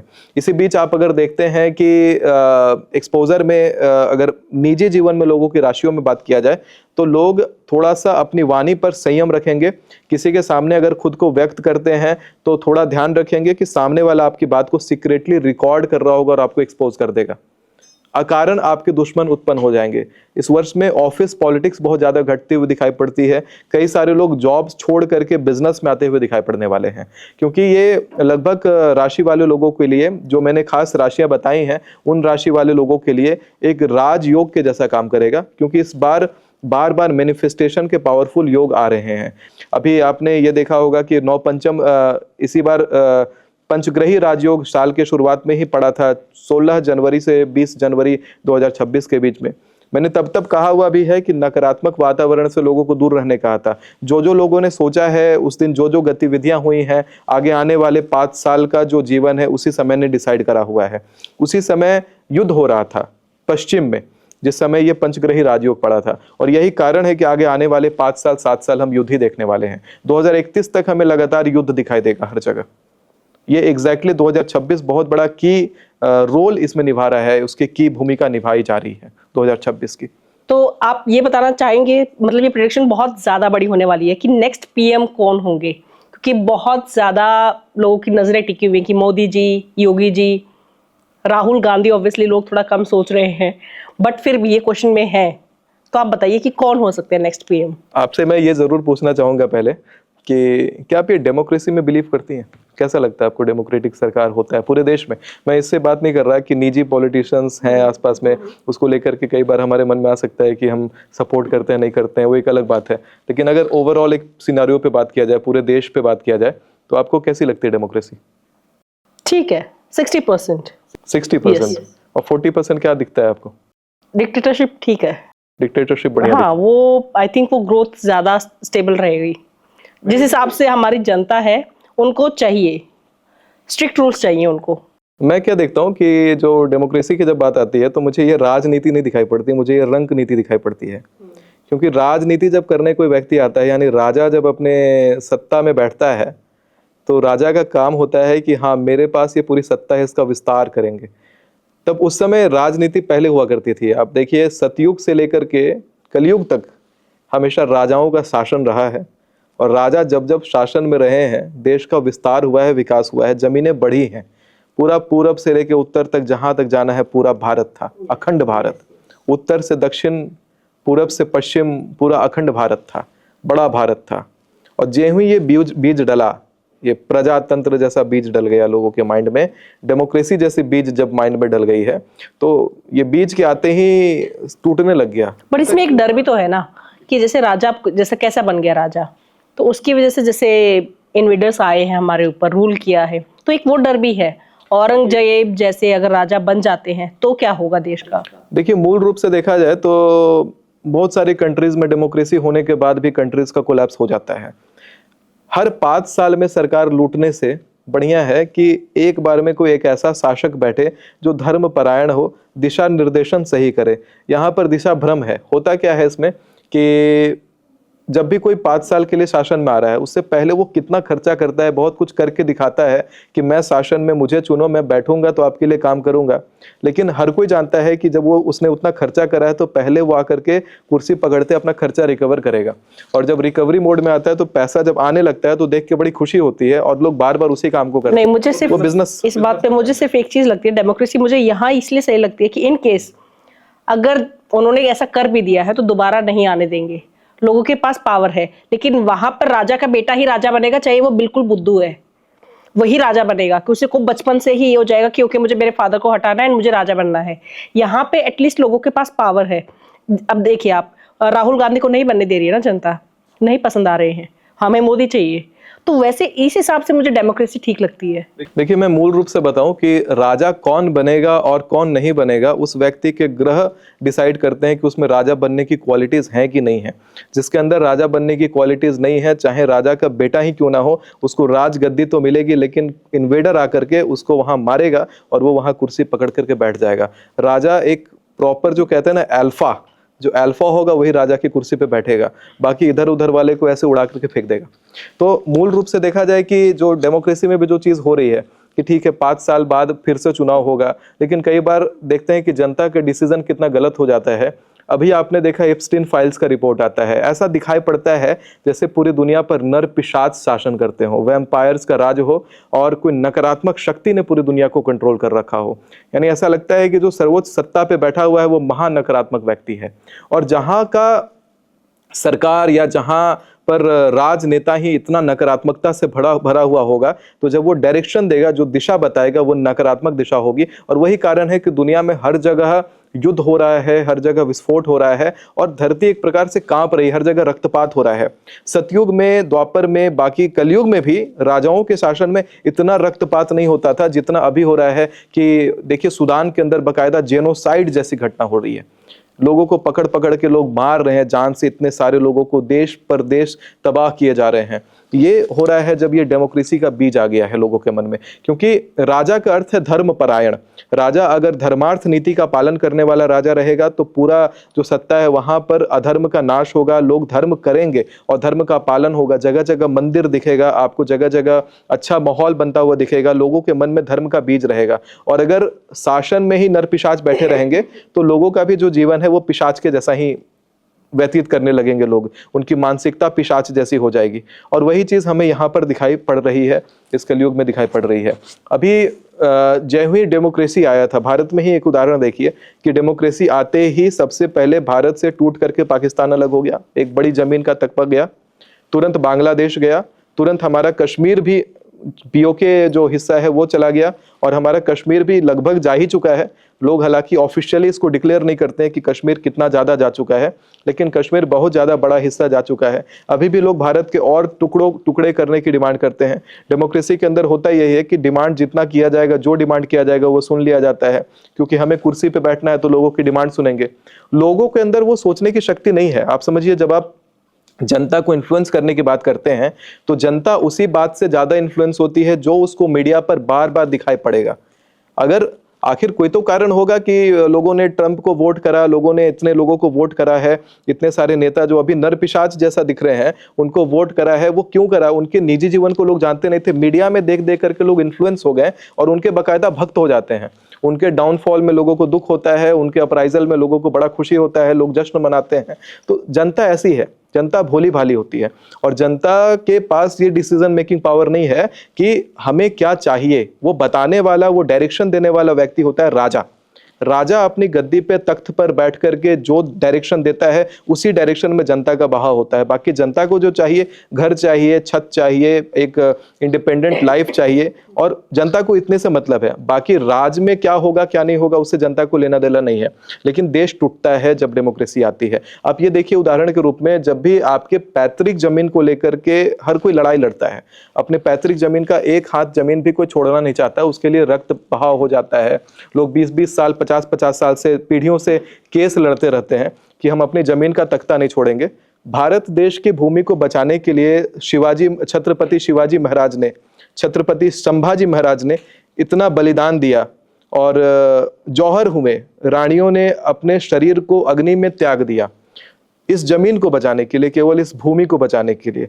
और जय ही डेमोक्रेसी आती है, युगों से बचाई हुई भूमि, युगों से बनाया हुआ अखंड भारत यूं टूटता है जैसे कि कागज या ताश का बना हुआ कोई महल हो। एक कुर्सी पे बैठने के लिए एक आदमी बड़ा आराम से देश को तोड़ देता है और उसे तनिक भी दुख नहीं होता और लोग उसी बात का जश्न मनाते हैं कि हम इंडिपेंडेंट हो गए।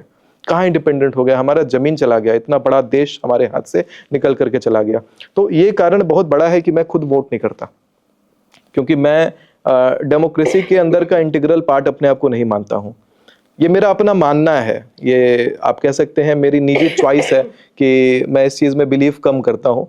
मैं चाहता तो हूँ कि हाँ, यहाँ पर राजतंत्र आए, पुनः राम राज्य आए, क्योंकि हमें अब राम राज्य ही चाहिए। जिस प्रकार नर पिशाचों को देखा कुकृत्य करते हुए, तो यहाँ पर राम राज्य जैसा अगर सरकार रहता है या कोई धर्मार्थ परायण अगर कोई नेता बैठ करके दिशा निर्देशन करता है सत्ता का, तो सत्ता कहते हैं जैसे एक बड़ा अच्छा श्लोक है, उसको मैं राजा के लिए कहूंगा, हालांकि पत्नीम मनोरमाम देहि मनोरता अनुसारिणीम तारिणीम दुर्ग संसार सागर से कुलोद्भवम। संसार के सागर से जिस प्रकार तारने के काम पत्नी का उद्देश्य होता है, उसी प्रकार एक राजा जो है अपने प्रजा को एक बहुत अच्छा दिशा निर्देश दे करके इस संसार के भवसागर से मुक्त करा सकता है।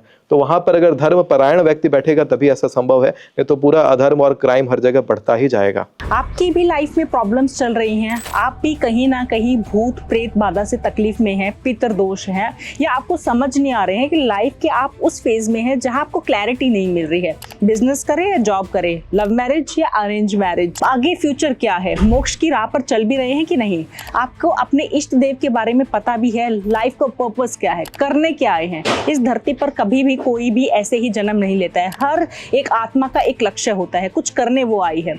इन सब की क्लैरिटी कहाँ मिलेगी? इन सब की क्लैरिटी आपको आकाशिक रीडिंग में मिल जाएगी, जहां आपके ही मास्टर्स, जहां आपके ही पूर्वज, जहां आपका ही इष्ट देव ये बताएगा कि आपको क्या करना चाहिए इस पूरी लाइफ में, आपका क्या पर्पस है और पास्ट लाइफ में आप क्या करके आए थे। कोई कर्म पेंडिंग तो नहीं था जो आपको पूरा करना चाहिए? क्या आपके पूर्वज जो इस धरती पर नहीं है कुछ कहना तो नहीं चाहते हैं? इन सारे सवालों के जवाब सिर्फ और सिर्फ आपको आकाशिक रीडिंग के सेशन में मिल जाएंगे। अगर आप भी अपनी रीडिंग करवाना चाहते हैं, आप भी क्लैरिटी चाहते हैं लाइफ को लेकर, तो नीचे दिए गए नंबर पर आप कॉन्टैक्ट कर सकते हैं, बुक कर सकते हैं अपना स्लॉट। तो अपने बारे में जानिए, क्लैरिटी लीजिए लाइफ में कि करना क्या है, सॉल्यूशंस पाइए अपने इष्ट देव से, अपने पूर्वजों से। जय माता दी। भारत के अगले प्रधानमंत्री फिर से मोदी जी ही बनते हुए दिखाई पड़ते हैं। पक्का श्योर, क्योंकि पक्का श्योर, 100%। ये सिर्फ आप कह रहे हैं, अदरवाइज सब कह रहे हैं योगी, सबका उस तरफ ही डायरेक्शन जा रहा है कि योगी जी आएंगे, योगी जी आएंगे। वही डिफरेंस है ना कि मुझे डिक्टेटर एस्ट्रोलॉजर कहते हैं कि चीजें मेरी अलग लीक पे चलती हैं, ठीक, बाकी जनता एक चाल से चलती है, मेरा थोड़ा अलग चलता है। तो 13 अगस्त से 11 सितंबर के बीच में कुछ घटनाओं के बारे में मैं लोगों को बता देता हूँ। ये भी डेट आप नोटपैड पे मेंशन करेंगे अपने, कि यूरोप के अंदर इंटरनेशनल वॉर इस समय स्टार्ट होगा। कि थोड़ा ध्यान से लोग वो भी सुनेंगे जो जियोपॉलिटिक्स में इंटरेस्ट रखते हो और जिनके लोग यूरोप में हो या यूरोप का प्लान कर रहे होंगे। यूरोपियन कंट्रीज आपस में टकरा रही होंगी इस समय, और वहाँ पर बहुत सारा मिसाइल्स तो बंदूकें चलती हुई दिखाई पड़ती हैं मुझे, बहुत सारा अग्निकांड, बहुत सारा ब्लास्ट यूरोप में दिखाई पड़ता है। कोई इंटरनेशनल वॉरफेयर के जैसा यूरोप में होता हुआ दिखाई पड़ता है, और इसको आप चाहे वर्ल्ड वॉर कहिए चाहे इंटरनेशनल वॉर कहिए, लेकिन मल्टीपल कंट्रीज का इस वॉर में इन्वॉल्वमेंट मुझे दिखाई पड़ता है।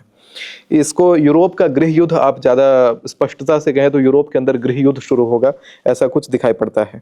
इसी बीच भारत में बॉलीवुड से संबंधित कोई बहुत प्रसिद्ध व्यक्ति का निधन होता हुआ दिखाई पड़ता है 13 अगस्त से 11 सितंबर 2026 के बीच में। और 13 अगस्त से 11 सितंबर 2026 में शेयर मार्केट नीचे जाएगा। अगर इन्वेस्टमेंट आपने कर रखी है फटाफट एग्जिट होइएगा, आगे बहुत ज़्यादा नीचे जाने वाला है।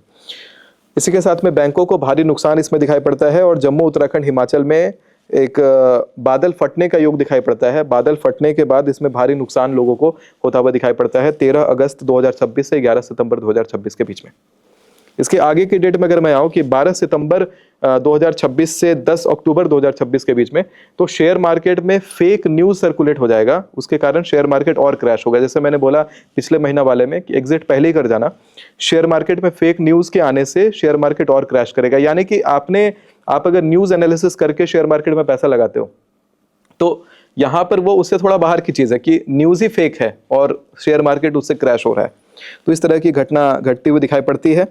जनता में भारी मात्रा में लोग घरों को छोड़ करके अफरा तफरी में स्थानांतरित होते हुए बहुत भारी मात्रा में किसी युद्ध के कारण या किसी अनवांछित घटना के कारण 12 सितंबर 2026 से 10 अक्टूबर 2026 के बीच में भारी मात्रा में जनता का स्थानांतरण का योग दिखाई पड़ता है। ये जन स्थानांतरण का दिशा एक बार निकाल करके मैं फिर से जब आपके साथ पॉडकास्ट पे बैठूंगा तो उसमें मैं जरूर बताऊंगा, ताकि जनता भी ट्यून्ड अप रहे कि मेरे साथ वाले पॉडकास्ट मिस नहीं करने हैं।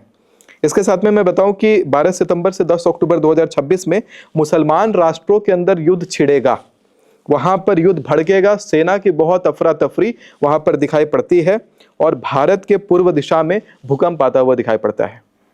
यानी कि जो पूरब में कौन है, बिहार है, बंगाल है, उड़ीसा है, झारखंड है, पूर्व दिशा में भारत के पूरब की तरफ भूकंप आता हुआ दिखाई पड़ता है। और इसी समय उड़ीसा और आंध्र प्रदेश के अंदर में धार्मिक हिंसा, धार्मिक दंगा होता हुआ दिखाई पड़ता है। डेट है 12 सितंबर 2026 से 10 अक्टूबर 2026 के बीच में उड़ीसा, आंध्र प्रदेश में धार्मिक दंगा और धार्मिक हिंसा दिखाई पड़ता है। सत्ता परिवर्तन, सत्ता पलट जैसा भी योग वहां पर होता हुआ दिखाई पड़ता है। 11 अक्टूबर से 9 नवंबर 2026 कुछ और बड़ी बड़ी घटनाएं हैं। अपने फ्लाइट टिकट सबसे पहले कैंसिल करना। 11 अक्टूबर 2026 से 9 नवंबर 2026 के बीच में प्लेन्स नहीं लेनी है। अभी के जैसा ही हर दूसरे दिन कोई ना कोई फ्लाइट रिलेटेड दुर्घटना का न्यूज़ आपको सुनाई देने वाला है। आप फ्लाइट में उड़ते हैं, ऐसा ना हो कि गिरने वाला प्लेन आपका रहे। ऐसा चंद्र दर्शन मुहूर्त बताता है और ज्योतिषीय ग्रहों का संयोग बताता है कि इस तरह का बड़ा बेकार योग है। आप अपने परिवार को इस बात से सूचित करें, व्हाट्सएप ग्रुप में ये इन्फॉर्मेशन पहुंचा करके सूचित करें, वीडियो को शेयर करके सूचित करेंगे। वही 11 अक्टूबर से 9 नवंबर के बीच में चीन के आसपास, भारत की उत्तरी परिधि पे जाएंगे तो जो चीन वाला जोन आएगा वहां के आसपास में इंटरनेट बैन रहेगा और वहां की कम्युनिकेशन बैन रहेगी। ह्यूमैनिटेरियन राइट्स का उल्लंघन होता हुआ दिखाई पड़ेगा, ह्यूमन राइट्स का उल्लंघन वहां पे दिखाई पड़ेगा, बहुत जबरदस्त उपद्रव मचता हुआ दिखाई पड़ने वाला है। और उसी बीच में देखेंगे कि शेयर मार्केट में और गिरावट आने वाली है। बाद में शेयर मार्केट थोड़ा स्टेबिलिटी को पकड़ करके धीरे धीरे बढ़ेगा ऊपर की तरफ। जो पहले आपने लॉस झेला है वो रिकवर नहीं होने वाला अभी। और इसी बीच में दिल्ली में 11 अक्टूबर से 9 नवंबर 2026 के बीच में दिल्ली में उपद्रव मचता हुआ दिखाई पड़ता है, जनता का तांडव होता हुआ इसमें दिखाई पड़ता है। और 10 नवंबर से 10 दिसंबर 2026 में किसी प्रकार का बाहरी देशों के द्वारा हमला भारत के अंदर, हरियाणा, पंजाब, राजस्थान, ये 3 राज्य हैं जो इससे इफेक्ट में आने का योग दिखाई पड़ता है। इसके लिए लोगों को सतर्क रहना चाहिए। ज्योतिषीय मत इस प्रकार का भी वर्णन करता है। ओके, तो जैसे मैंने आपकी रील्स देखी थी, आप उपाय भी बहुत अच्छे बताते हैं। तो अगर कोई फेमस होना चाहता है उसको क्या उपाय करने चाहिए? मैं तो ये कहता हूँ कि मंगलवार के दिन में आप लाल रंग का ड्रेस पहनिए, लाल पर्दे के सामने खड़ा हो जाइए और फोटो खिंचवाइए और मंगलवार को ही उस फोटो को घर की दक्षिण की दीवार में लगाइए। बड़ा सा फोटो होना चाहिए वो। और अंगद जो देवता हैं, अंगद भगवान का फोटो, जब वो रावण के महल में पैर जमा करके बैठे थे, वो जो अंगद का फोटो होता है, पैर का फोटो, उसको अपने घर के पूजा घर में लगाइए और 40 दिवसीय एक साधना करिए। हनुमान चालीसा और हनुमाष्टक ये दोनों एक साथ पढ़ना है, 40 दिन तक लगातार बैठ के पढ़ना है। फिर देखिए दिन दुगनी रात चौगनी तरीके से आपकी तरक्की होगी, सक्सेस आपको मिलेगा फेम के रूप में, फेमस होंगे। और अगर किसी को अमीर होना है तो? अगर किसी को बहुत ज्यादा धनवान होने की इच्छा है तो कलयुग में सबसे ज्यादा जो कार्य करता है वो धन कार्य करता है। कलयुग में जो सबसे ज्यादा कार्य करता है वो दान का कार्य होता है। आप पूजा पाठ से जो नहीं कमा सकते उतना आप दान करने से कमाएंगे। तो इसमें दान में क्या करना है कि शनिवार की रात को किसी ऐसे व्यक्ति को जो साफ सफाई के कार्य में लगा हो, या कोई ऐसा व्यक्ति जो रोड के किनारे मजदूरी करता हो, तो वैसे व्यक्ति को आपको जाकर के भर पेट खाना खिलाना है। उस खाने में खिचड़ी होगी, उस खाने में पापड़ होगा और उस खाने में उड़द का दाल से बना हुआ कोई आइटम हो सकता है। पापड़ में उड़द का दाल होता है, घी से तड़का लगा हुआ होना चाहिए वो खिचड़ी। उस खिचड़ी को भर पेट आप उस व्यक्ति को खिलाएंगे। आप देखेंगे कि इसको नित्य आप इस उपाय को करते हैं तो आपको जबरदस्त तरक्की मिलती है। और कहते हैं करोड़पति जैसा योग अगर आप प्राप्त करना चाहते हैं तो हर शुक्रवार को रूटीन बनाइए कि मछली खूब सारी खरीदिए। जो मछली जीवित मछली होती है उसको खरीदिए मछली बाजार से और जाकर के जीवन दान दीजिए। उसको किसी पानी में जाकर के बहा के आइए। यथाशक्ति भारी मात्रा में कोशिश करिए मछलियों का जान बचाने का। अपने इनकम का 10% आपको दान करना चाहिए। शिव पुराण के वायव्य संहिता में वर्णन आता है कि दशांशम ही देयम ही पापस्य सूधये, यानी कि दशांश दान कर देना चाहिए। यानी 10% शास्त्र कहता है, 1% खुद भी करिए, 11% आप निकालिए आपके प्रॉफिट में कितना हुआ है टोटल, और उस प्रॉफिट से 11% दान निकालिए और जाकर के आप मछलियों को जीवन दान दीजिए या फिर किसी भी धर्म कार्य में उस पैसे को लगाइए। आप देखेंगे उससे भी दिन दुगनी रात चौगनी गति से तरक्की होता है। मछलियों को जीवन दान देने से आपका शुक्र और राहु दोनों बड़ा जल्दी से बलवान हो जाता है। ध्यान रहे कि नॉनवेज नहीं खाना है। आप कोई भी साधना विधि का प्रयोग करना चाहते हैं अपने ऊपर, आप चाहते हैं कि वो कार्य करे और वो सात्विक साधना है, नॉनवेज नहीं खाना है। एक बूंद भी शराब का आपके मुंह में नहीं पड़ना चाहिए। वो जैसे ही पड़ेगा आपकी ऊर्जा तामसिक हो जाएगी और जो शक्ति आपने अर्जित करी है वो तुरंत खत्म हो जाएगी। इंटेंशनली आपके मुंह में नहीं जाना चाहिए। अगर कोई जबरदस्ती डाल दे अगर आपका साधना तोड़ने के लिए तो बात अलग है, वो नहीं मान्य होता है। लेकिन इंटेंशनली आपकी इच्छा है और आपने खुद ले लिया तो वहां पे साधना खत्म हो जाएगी। आखिरी सवाल के साथ इस पॉडकास्ट को एंड करते हैं। भारत हिंदू राष्ट्र कब बनेगा? भारत हिंदू राष्ट्र थोड़ा अलग तरीके से बनेगा। भारत का जो हिंदू राष्ट्र बनने का विषय है, ये भारत की गवर्नमेंट कोलैप्स करेगी और भारत में डिक्टेटरशिप जैसा गवर्नमेंट यानी राज्य तंत्र एक्टिवेट होगा। उस समय भारत अखंड भारत का न्यू भी रखेगा। इसमें 25 साल का भी ड्यूरेशन बाकी है, यानी कि 5 इलेक्शंस अभी इसी तरीके से चलेंगे। लेकिन 2 इलेक्शन के बाद ही, मतलब 5-10 साल आप ले लीजिए, अभी 2026 से 2036 के बाद का आप समय लीजिए, तो उस समय जिस तरीके से इलेक्शंस का भी हम सिस्टम देखते हैं कि इलेक्शंस अभी काफ़ी ओपोजिशन भी है, बहुत चीज़ें हैं, लेकिन उस समय इलेक्शन थोड़ा डिफरेंट चलेगा। उस समय जैसा चीन में इलेक्शन होता है उससे संबंधित कुछ इलेक्शन, ऐसा उससे मिलता जुलता इलेक्शन भारत में कंडक्ट होता हुआ दिखाई पड़ने वाला है। लेकिन आने वाले समय में भारत के अंदर का जो सरकारी स्ट्रक्चर है वो कोलैप्स करेगा। लोगों के बीच में बड़ा आंदोलन हो करके जैसे भी है ये कोलैप्स करेगा और इसके कोलैप्स होने के बाद में भारत के अंदर राजतंत्र ही आएगा और उसके बाद अखंड भारत भी आएगा और हिंदू राष्ट्र भी आएगा। हालांकि जब हिंदू राष्ट्र का मत मैं बोलता हूँ तो मैं कहीं से ये नहीं बोलता हूँ कि मुसलमान नहीं होंगे। मैं हिंदू राष्ट्र के अंदर मुसलमानों को भी लेकर के चलता हूँ। जब मैं विदेश जाता हूँ तो खास करके मैंने ये देखा है कि कई बार मुसलमानों से जितना सपोर्ट मिलता है उतना अपने धर्म के लोगों से भी नहीं मिल जाता। मैंने ये भी देखा है कि पाकिस्तान के लोगों से भी बड़ा सपोर्ट मिलता है, उनके साथ मैंने कई पॉडकास्ट करे हुए हैं। पाकिस्तान के लोगों के साथ भी पॉडकास्ट है, वो भी हमारे धर्म का प्रचार कर देते हैं अपने पॉडकास्ट में।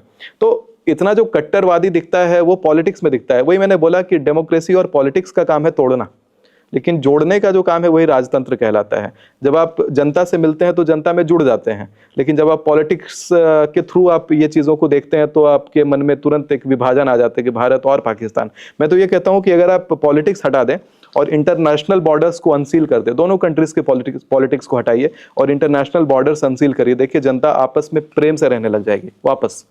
तो ये जो बॉर्डर से ये जो लकीर है, ये जो दीवार बना हुआ है, ये पॉलिटिक्स का दीवार है और मैं इस चीज़ को सपोर्ट नहीं करता हूँ। ये एक दिन हटेगा, जब राजतंत्र भारत में आएगा तभी हटेगा और वापस से अखंड भारत का निर्माण होगा। Thank you so much. आपकी जो प्रेडिक्शंस हैं जिनसे सेफ है और जो अच्छे वाली हैं वो अच्छी पूरी हो जाए, और जो थोड़ी सी वैसी है मैं चाहती हूँ कि ना हो, जिससे किसी का नुकसान हो। जी, मैंने भी देखा कि बहुत दिल दहला देने वाली चीज़ें दिखाई पड़ती हैं इस बार के भविष्य में। और हालांकि ये ज्योतिषीय मत है, लोग अपने डिसीजंस अगर जीवन वाले लेते हैं तो अपने बुद्धि और विवेक से लेंगे। यहाँ पर जो ज्योतिषीय गणना है उसको अगर आप मानते हैं तो उसको एक संदर्भ के रूप में आप यूज़ कर सकते हैं, लेकिन पूरा जो डिसीजन लेने का बात है वो अपने बुद्धि और विवेक से लेंगे तो ज़्यादा अच्छा रहेगा। Thank you so much. जय माता दी। बहुत बहुत धन्यवाद। नमस्कार। जय माता दी। आपको कैसा लगा ये पॉडकास्ट जरूर कमेंट्स में बताइएगा। एंड जो भी इन्होंने डेट्स दी हैं प्लीज नोट डाउन कर लिएगा, और अभी तक अगर आपने चैनल सब्सक्राइब नहीं किया है तो प्लीज जरूर करिएगा। जय माता दी।